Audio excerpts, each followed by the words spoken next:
Je suis content parce que j'ai reçu des messages de gens que je connais qui me disent qu'ils apprennent des choses et qui trouvent ça touchant ce que je raconte. Je me dis que finalement je l'ai bien fait. Tu balances une chanson ou tu dis que t'es autiste. Je crois que pour les gens qui connaissent pas trop le sujet, ça peut être hyper abstrait. Ouais, c'est vrai que j'avais vu qu'il était un peu perché. C'est pour ça qu'en fait, le fait de faire cette démarche, de rentrer en profondeur dans la tête d'un autiste, je trouve ça pas mal. Ça fait quand même grosse mise à nu, mine de rien. Mais vous vous doutez bien que je peux pas me résumer à une somme de caractéristiques. Hein. Je ne suis pas le DSM-4. J'ai ma personnalité, j'ai mon histoire, mes schèmes d'attachement, mes conditionnements, mes goûts.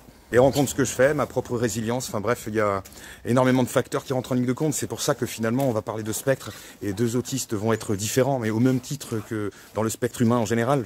Je suis bien conscient que certains parents semblent trouver des pistes de compréhension sur leurs enfants en m'écoutant.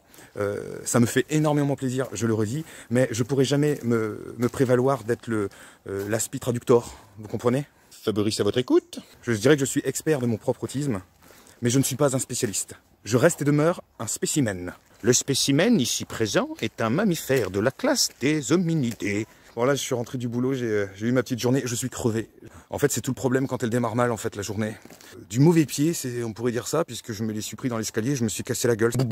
Là, bobo de ouf. C'est parti en cacahuète, arrivé en retard au boulot.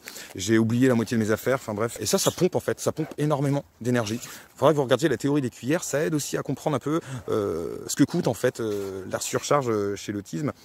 Et quand j'étais sur la route, j'ai entendu un bruit avec ma bagnole. Vous savez, des fois, vous entendez des bruits. Vous dites, tiens, ma bagnole est un problème, faut que j'aille au garage. Moi, en fait, je fonctionne vraiment en cycle, et j'essaye de trouver la logique de manière générale. Y compris quand je conduis, les vibrations, le son, pour moi, ça doit répondre à quelque chose de cyclique, de presque quasiment linéaire. Et dès qu'il y a une petite variation, tac, je sens. Moi, je l'entends, en fait, je la sens. Je suis hyper réceptif à ça. Les histoires matérielles, ça m'inquiète. Et après, ça me mine. Mais ça me mine. Et j'y pense, et parce que je crains de tomber en panne. Parce que si je tombe en panne, il faut que je puisse me garer sans gêner les autres automobilistes. Parce que s'ils se mettent à klaxonner, tout ça, ça va me mettre la pression. Faut que je téléphone à l'assurance éventuellement. Faut que je téléphone à un garagiste. Le problème, c'est que s'il n'est pas dispo et que c'est l'urgence, j'aurai du mal à négocier. Du coup, c'est une situation qui me met vraiment dans le désarroi que de tomber en panne en bagnole. Ça m'est déjà arrivé. Je me retrouve dans une espèce d'état de sidération où je me dis, mais comment je fais? Qu'est-ce qui se passe? Dans les comorbidités qu'on peut retrouver en fait chez les autistes, il y a vraiment le trouble anxieux. Moi, j'ai pas un trouble anxieux en soi, mais comme tous les autistes, je suis parfois sujet à un peu d'anxiété. Plusieurs niveaux. C'est au niveau matériel, parce qu'il y a quelque chose voilà, qui n'a pas fonctionné. Parfois au niveau relationnel aussi. Quand je comprends pas en fait une conversation, comme par exemple, je me rends compte que quelqu'un a l'air bizarre, a l'air différent, je peux avoir tendance à penser que c'est de ma faute en fait. Alors que c'est pas forcément de ma faute, puisque moi je suis un mec hyper cool. Comme c'est figé chez moi, j'ai parfois du mal à me figurer que l'autre, il a une vie aussi, au-delà de moi en fait. Vous comprenez? Au-delà de l'espace relationnel où on se rencontre, il a une vie, il a des humeurs, il y a des choses en fait que je ne maîtrise pas et qui ne me concernent pas. Et il suffit juste que la personne m'explique clairement ce qui lui arrive pour que moi, mon anxiété, ça baisse en fait, ça baisse direct. Mais mine de rien, c'est relou quand même. Parce que tu fixes, tu vois. Tu fixes là-dessus.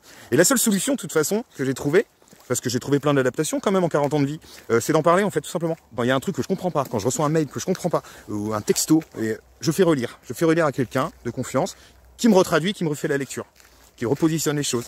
Bah moi, tout de suite, ça va nickel. C'est vrai que moi, j'ai la chance de pouvoir verbaliser. Non, parce que l'anxiété, après, ça va te suivre toute la journée. Hein. Et puis du coup, ça t'empêche de dormir. Hein. Déjà que le sommeil des autistes, c'est pas simple. C'est quelque chose de compliqué, l'endormissement. Moi, j'ai du mal à m'endormir, en fait. Je me refais tous les scénarios, je me refais toutes les conversations. J'essaie de m'assurer que j'ai bien fait les choses, que j'ai bien compris les choses, qu'il n'y a pas eu de problème.